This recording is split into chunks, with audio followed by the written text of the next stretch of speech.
और मुख्यमंत्री के निर्देशों की अनुपालना में जयपुर जिला प्रशासन पाक विस्थापितों को नियम एवं पात्रता अनुसार भारतीय नागरिकता प्रदान कर रहा है। मुख्यमंत्री भजन लाल शर्मा की इसी संवेदनशीलता के चलते बरसों से भारतीय नागरिकता के लिए प्रयास कर रहे 6 पाक विस्थापितों के लिए गुरुवार का दिन खुशियों भरा रहा। कलेक्ट्रेट में 6 पाक विस्थापितों को भारतीय नागरिकता प्रमाण पत्र सौंपे गए। जयपुर जिला प्रशासन द्वारा अब तक कुल 325 पाक विस्थापितों को भारतीय नागरिकता प्रदान की जा चुकी है और अरसे बाद नागरिकता प्रमाण पत्र मिलने पर शंकर लाल ने मुख्यमंत्री का आभार भी जताया है। तस्वीरें हम आपको टीवी स्क्रीन पर दिखा रहे हैं। देखिए, ये तस्वीर आप देख पा रहे हैं। पाक विस्थापितों का बरसों का जो इंतजार है वो खत्म हुआ है और साथ ही ये कहा कि आज कई सालों का लंबा इंतजार खत्म हुआ है। तो 6 और विस्थापितों को ये नागरिकता, तस्वीरें भी आपके टीवी स्क्रीन पर है। जयपुर से ये तस्वीर हम आपको दिखा रहे हैं। आप देखिए, अब तक 325 पाक विस्थापितों को नागरिकता मिल चुकी है। और राज्य मंत्री ओटाराम देवासी की फोटो लगाकर फेसबुक सोशल मीडिया प्लेटफॉर्म पर फर्जी ग्रुप बनाकर 80,000 लोगों को ग्रुप से जोड़ने और उसमें अपमानजनक सामग्री अपलोड कर छवि खराब करने का मामला सामने आया है। हालांकि राज्य मंत्री ओटाराम देवासी के निजी सहायक ने इस मामले में सिरोही साइबर थाने में रिपोर्ट दी है, लेकिन इस मामले में अभी जांच जारी है। इस मामले में राज्य मंत्री ओटाराम देवासी का ये कहना है कि उन्हें ये बात कुछ लोगों ने ध्यान में लाई, जिसके चलते साइबर पुलिस थाना सिरोही में रिपोर्ट दर्ज करने के लिए दी गई है।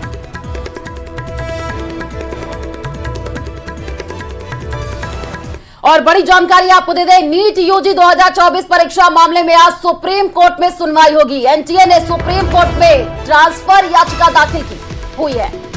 एनटीए वो एजेंसी जो नीट की परीक्षा कराती है, सुप्रीम कोर्ट में एनटीए की तरफ से ट्रांसफर याचिका दाखिल की गई है। आज उस पर सुनवाई होगी। लगातार सुप्रीम कोर्ट में नीट को लेकर सुनवाई हुई। कल सुप्रीम कोर्ट ने अपना रुख साफ कर दिया था कि काउंसलिंग नहीं रुकेगी, लेकिन जिनको ग्रेस मार्क्स मिले थे, जिसमें कि 6773 बच्चे थे, 53 बच्चे थे, जिनका एग्जाम फिर से होगा, दोबारा किया जाएगा और तारीख 23 जून तय की गई थी। अब एनटीए ने अलग अलग उच्च न्यायालयों में नीट यूजी परीक्षा के खिलाफ लंबित याचिकाओं को सुप्रीम कोर्ट में स्थानांतरित करने की मांग की है।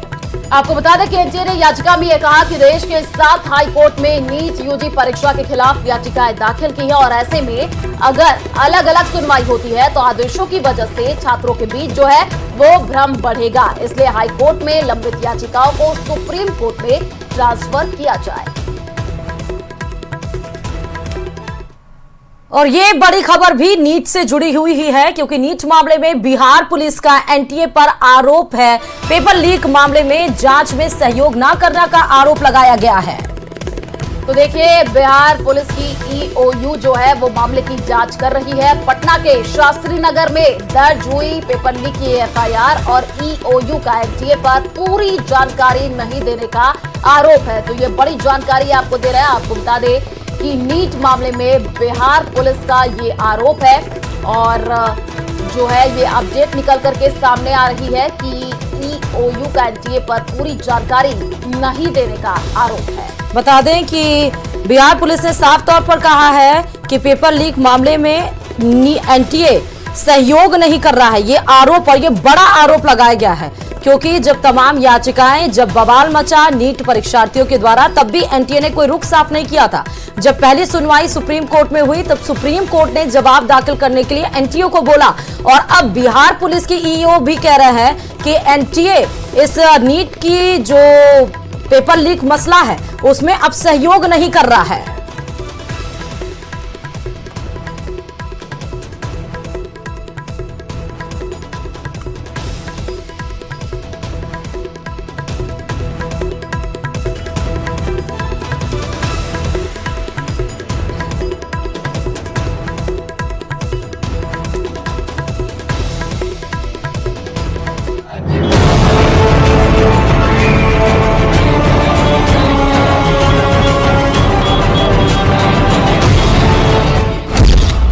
पर कहानी अभी खत्म नहीं हुई है।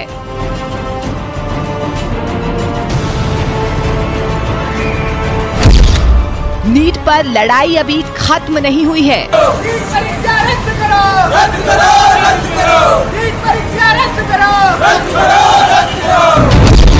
पेपर लीक पर परीक्षा का पंगा बाकी है। सुप्रीम कोर्ट ने ग्रेस मार्क्स को रद्द कर दिया।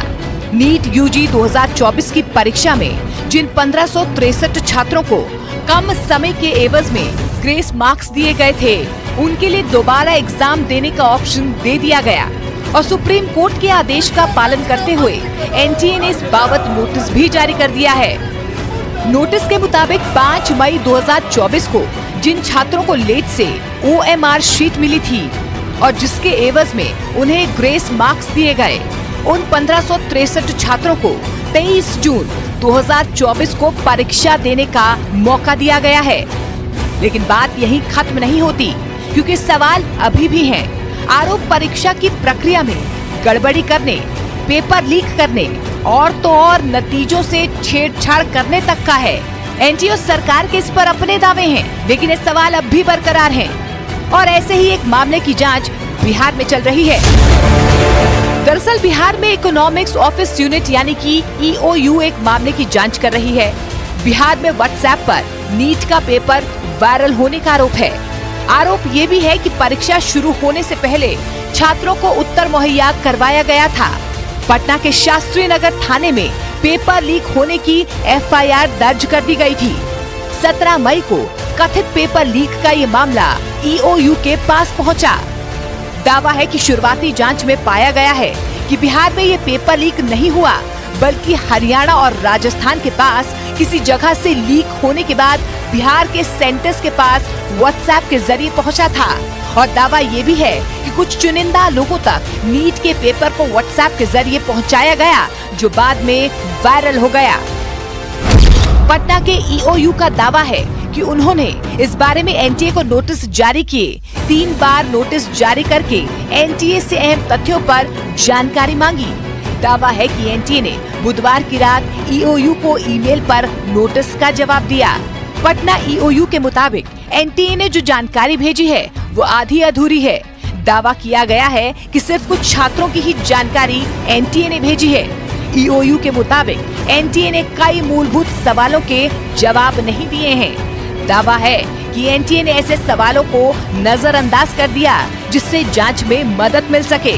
दावा है कि वो जवाब नहीं दिए गए जिससे पेपर लीक के मूल स्रोत तक पहुंचा जा सके। दरअसल EOU ने एनटीए से पूछा था कि प्रश्न पत्र किस प्रेस में छपे थे, एक प्रेस या ज्यादा प्रेस में छपे थे, किस कंपनी या एजेंसी को प्रेस से अलग अलग राज्यों में पहुंचाने की जिम्मेदारी थी। पूरी प्रक्रिया के बारे में एनटीए के किस स्तर के कितने पदाधिकारियों को जानकारी थी। विशेष रूप से बिहार में प्रश्न पत्र को लाने और इसके अलग अलग जगहों पर मौजूद परीक्षा केंद्रों तक पहुंचाने की जवाबदेही किसे सौंपी गई, ये सारे सवाल पूछे गए थे।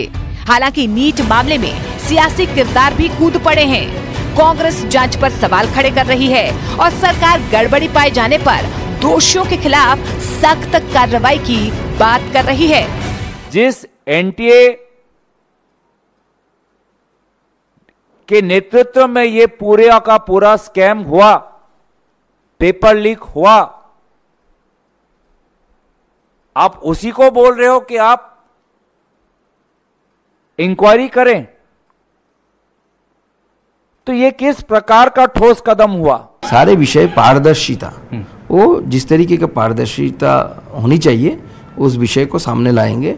आप चिंता मत करिए, जैसे मैं पहले ही बता चुका हूँ, मैं बच्चों के गार्जियंस को यानी अभिभावकों को ये आश्वस्त करता हूँ कि नाइंसाफी किसी के साथ नहीं। वहीं गुरुवार को केंद्रीय शिक्षा मंत्री धर्मेंद्र प्रधान एनटीए के अधिकारियों से मिलने पहुंचे और उसके बाद उन्होंने साफ किया कि विपक्ष इस पर राजनीति कर रहा है और उन्होंने दावा किया कि पेपर लीक के कोई भी प्रमाण नहीं मिले हैं। पेपर लीक की हमारे पास कोई जानकारी नहीं है। मैंने उस रीट पिटीशन को अनुध्यान कराया, कोई भी एक भी जगह पे प्रमाण नहीं है। एक एलिगेशन पेपर लीक हुआ है, कहाँ प्रमाण हुआ है? एक दो चीजों की न्यूज आइटम पे अगर प्रमाण आधारित होता है तब कोर्ट उसको विचार करेगी, सरकार अपना पक्ष रखेगी, वो कोर्ट में 8 जुलाई को चर्चा भी होगी। मसला 23 लाख से ज्यादा छात्रों के भविष्य का है। ग्रेस मार्क्स रद्द होने से अगर कुछ छात्रों में खुशी है कि इससे कम कट ऑफ नीचे आएगा, तो वहीं उन छात्रों में नाराजगी है जिन्हें ग्रेस मार्क्स मिले थे और अब उन्हें फिर से परीक्षा देने के लिए कहा जा रहा है। और इन तमाम खबरों के साथ सुप्रभात राजस्थान में फिलहाल अभी के लिए इतना ही, और आगे आपको दिखाएंगे 30 मिनट में 50 जिले। चलिए, नमस्कार।